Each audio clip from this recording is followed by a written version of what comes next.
Hello नमस्कार दोस्तों, मेरा नाम संजय है। मेरी शादी को अभी 4 महीने ही हुए हैं। मेरी पत्नी स्वाति तुम बहुत सुंदर है। आमतौर पर जैसा लड़कियों का स्वभाव होता है वो स्वाति बिल्कुल उसके विपरीत है। मेरी पत्नी बहुत कम बोलती है, उसका स्वभाव ही कुछ ऐसा है, थोड़े अलग स्वभाव की है।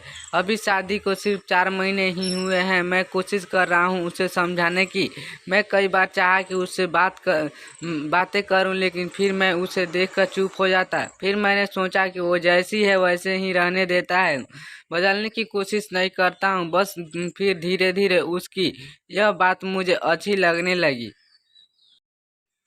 कभी कभी जब मैं ऑफिस से समय पर नहीं आ पाता तब भी बस वो सिर्फ यही पूछती है, आज लेट हो गई। मेरे ऑफिस के काम और बाकी बातों के बारे में वो कभी भी नहीं पूछती थी। पूछने पर वो कहती थी कि मैं ऐसी ही हूँ, मुझसे ज़्यादा बातें होती नहीं है। मेरी पत्नी के साथ मैं बहुत खुश था, हमारी ज़िंदगी अच्छे से चल रही थी। लेकिन फिर कुछ ऐसा हुआ कि जिसने मेरी ज़िंदगी में हलचल मचा दी। आस पड़ोस में रहने वाले लोगों को उनके घर से ज़्यादा पड़ोसी के घर में क्या हो रहा है इसकी चिंता रहती है। मेरे पड़ोस में भी मेरा एक दोस्त रहता है, लेकिन वो मेरा साथ काम नहीं करता।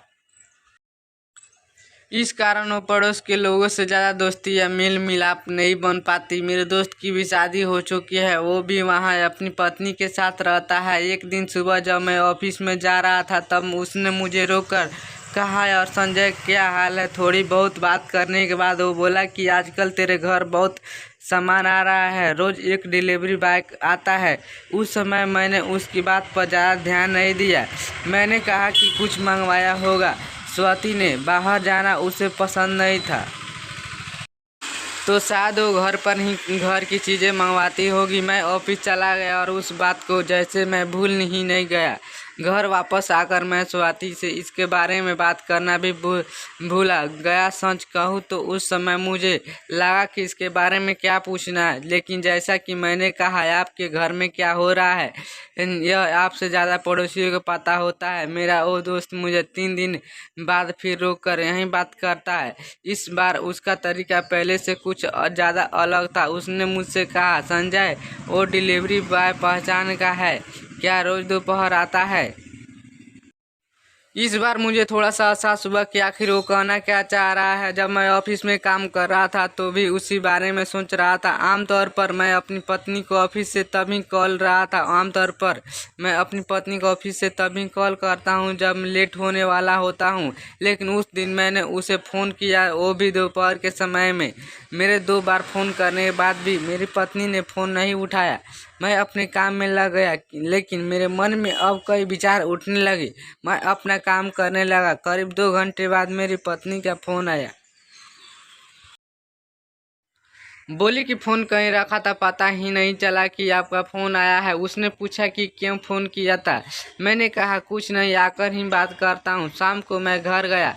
मैं चाहता था कि मेरी पत्नी से सीधा सीधा पूछ लूँ, लेकिन मैं वो नहीं कर पाया। मैंने उससे पूछा कि कुछ शॉपिंग कर रही हो क्या ऑनलाइन। उसने कहा नहीं। मैं आगे कुछ पूछता, लेकिन वो उठकर वहाँ से किचन में चली गई। शादी को अभी 4 महीने ही हुए हैं। मेरी पत्नी को समझने की कोशिश कर रहा था।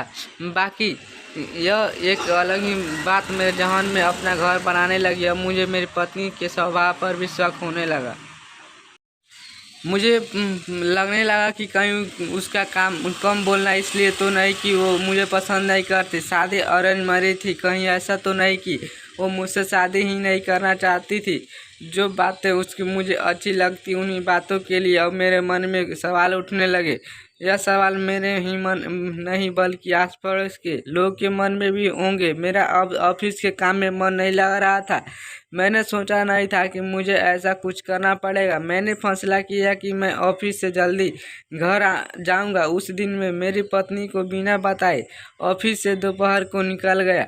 मैं सीढ़ियों से अपने फ्लैट की ओर जा रहा था और सोच रहा था, जो मैं सोच रहा हूँ ऐसा कुछ भी ना हो। मैं अपने फ्लैट के दरवाजे पर पहुँचने वाला ही था कि तभी मेरे घर से एक लड़का, जो कि डिलीवरी बॉय ही था, निकला और सीढ़ियों से नीचे जाने लगा। लड़का करीब 20 साल का होगा। मैं वही सीढ़ियों पर सोच में पड़ गया। बाकी की थोड़ी सी सीढ़ियाँ मुझसे चढ़ी नहीं जा रही थी।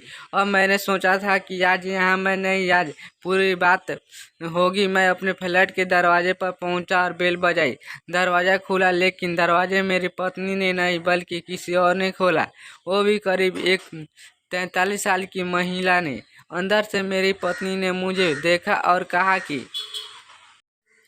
अरे आप इतना जल्दी आ गए, आपकी तबीयत तो ठीक है। मैं अंदर गया और कहा कि नहीं ठीक है, ऐसे ही बस। मैंने मेरी पत्नी से पूछा कि यह कौन है। बोली कि यह सुधा दीदी हैं। इतना कहकर वो तो रुक गई, लेकिन फिर सुधा दीदी ने मुझे कुछ बताया। वो बोली कि मैं स्वाति के घर के पास में रहती हूँ। स्वाति मेरी शादी में छोटी सी थी, लेकिन इतने सालों बाद वहीं इसने मुझे पहचान लिया और मेरी मदद की। मेरी पत्नी ने उन्हें रोकना चाहा, लेकिन वो नहीं माने। उन्होंने कहा कि स्वाति मुझे एक दिन अचानक ही मिल गई थी। मेरा हाल उसे मैंने बताया कि मेरे पति के जाने के बाद हमारे आर्थिक हालत ठीक नहीं है।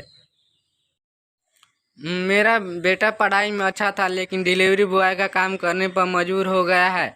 स्वाति ने उसकी कॉलेज की फीस भरी और उसे पढ़ाती भी है। कभी कभी मैं भी आ जाती हूँ उसके साथ। सोचा था कि आपसे मिल लूँ, लेकिन मेरा एक छोटा सा टिफ़िन सेंटर भी है, इसलिए घर जाकर खाना बनाना पड़ता है। आपसे मिलना नहीं हो पाया। कभी मैंने उन्हें कहा कि इसने कभी बताया नहीं ऐसा कुछ। वो बोली यह ऐसी है, इसके मुंह से कुछ निकलवाना बहुत बड़ा काम है।